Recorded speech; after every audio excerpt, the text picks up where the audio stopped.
In my last video, I showed you how to directly measure wave speed, frequency, and wavelength when you're using the mini ripple tank.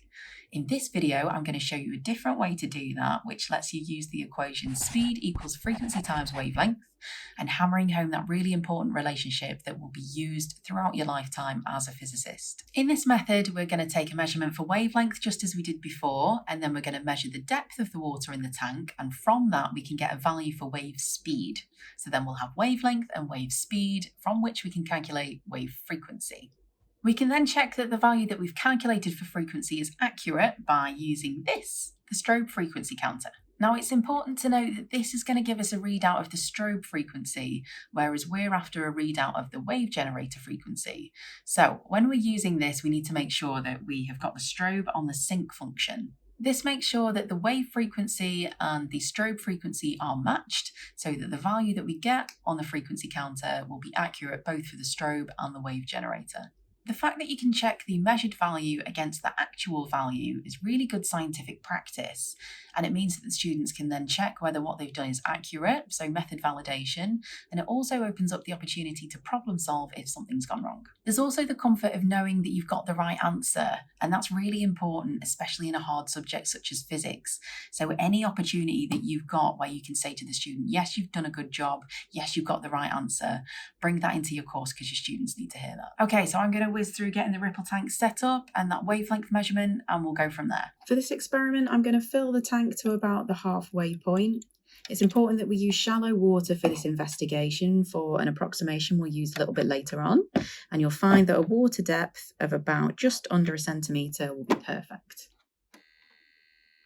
On initial setup, the lines aren't perfectly straight, so we're going to do the washing up liquid trick. So I lift the lid and I turn the waves off, and then I've got a little bit of washing up liquid on my finger, and I'm going to wipe it around the outside of the tray. There's quite a few floaters in this water. Then I'm going to put some on the underside of the rim. This just reduces the surface tension and should give me nice straight waves. Bingo. I'm going to put the graticule in and take the wavelength measurement.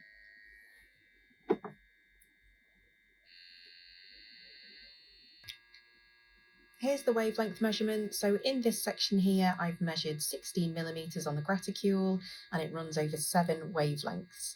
Then if we do 16 over 7, we get an individual wavelength of 2.29 millimeters. This is what we're going to use in our equation. Next, I need to measure the depth of the water in the tank, which we're going to use to determine wave speed. And for that, I need a steel rule or a ruler that starts from 0.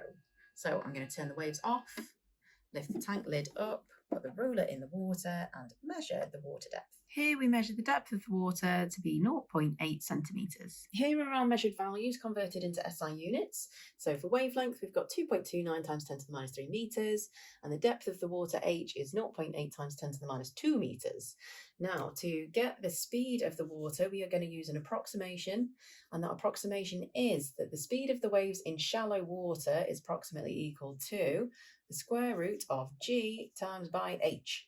So g is the acceleration due to gravity, which is 9.81 meters per second squared. And then we times that by h, which is 0.8 times 10 to the minus 2. And then if we plug that into a calculator, we get 0.28 meters per second.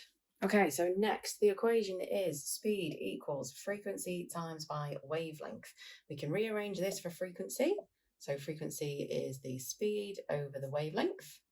And then if we plug the numbers in, V is this, 0.28. Divide all of that by the wavelength, 2.29 times 10 to the minus 3. We will get, divide that by 2.29 times 10 to the minus 3.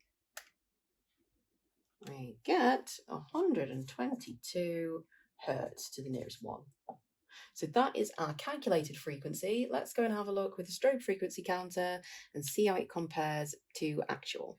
Finally, to sense check our value, we put the frequency counter on the ripple tank screen, and if we turn it on, this measures our frequency to be 118 hertz.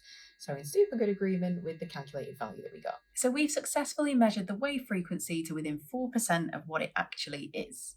Thank you very much for watching, and please stay tuned for more inspiration and support with your practical work. See you next time.